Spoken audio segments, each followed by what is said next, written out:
भारतले नेपालको जग्गा मात्र होइन, नेपालले पनि भारतको जग्गा धेरै ठाउँमा मिचेको रहेछ।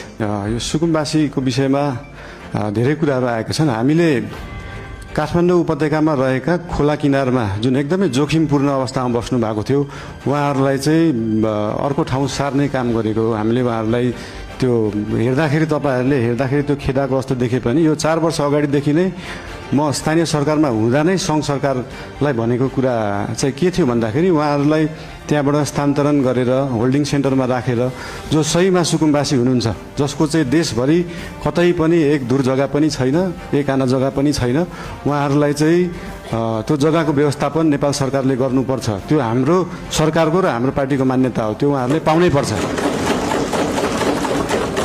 तर काठमाडौँ उपत्यकामा बसेकालाई किन एकदम प्रायोरिटी दिएर हटाइयो भन्दाखेरि विगतका धेरै वर्षहरूमा बाढी आउँदाखेरि उहाँहरूको घर डुबानमा पर्ने र उहाँहरूको स्वास्थ्य अवस्था पनि एकदमै नाजुक थियो। उहाँहरूको सेनिटरी अवस्था, उहाँहरूको त्यो वासरुम टोइलेटको व्यवस्था, त्यसको निकासा सिधै खोलामा थियो र उहाँहरूबाटै निस्किएको त्यो फोहोरको दुर्गन्धले फेरि उहाँहरू नै बिरामी परिराख्नु भएको थियो। त्यसले गर्दाखेरि उहाँहरू बिरामी पनि परिराख्नु भएको थियो, खोला फोहोर पनि भइरहेको थियो र त्योभन्दा सबैभन्दा ठुलो कुरा चाहिँ उहाँहरूको ज्यान जोखिममा थियो। उहाँहरूको ज्यान जोखिमबाट जोगाउने काम गरेको हो नेपाल सरकारले।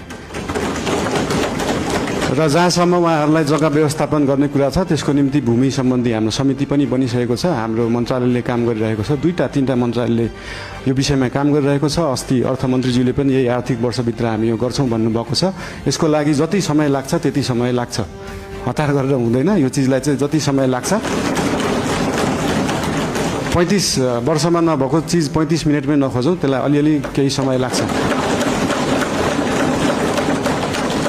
र लिपुलेक लिम्पियाधुराको बारेमा उहाँले सोध्नुभयो, अघि पनि भनिसकेँ। यो चाहिँ डिप्लोमेटिक रूपमा टेबल टक। तपाईँहरूलाई एउटा कुरा अचम्म लाग्छ होला, मैले पनि अस्ति प्रधानमन्त्री भएपछि नै थाहा पाएँ, भारतले नेपालको जग्गा मात्र होइन, नेपालले पनि भारतको जग्गा धेरै ठाउँमा मिचेको रहेछ।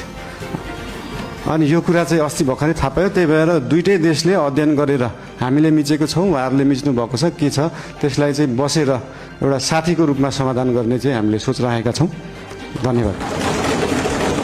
सहकारीको विषयमा पनि सोध्नु भएको थियो। सहकारीको विषयमा पनि अहिले एउटा कोष खडा गरेको छ र बाहिर न्युजमा आए जस्तो नेपाल सरकारको पैसा गएको मात्रै जस्तो देखिन्छ। हामीले सहकारीबाट उठाएको पनि पैसा छ। अस्ति लास्ट विकको रिपोर्ट हेर्दाखेरि 3 करोड जस्तो सहकारीबाट उठाइएको थियो, 50-60 लाख जस्तो दिएको थियो। यसको मतलब सरकारको पैसा गइरहेको होइन, हामीले सहकारीहरूबाट उठाएरै उहाँहरू पीडितहरूलाई पैसा बाँड्ने हो। त्यसमा कुनै पनि कन्फ्युजन नराख्न अनुरोध गर्न चाहन्छु। धन्यवाद।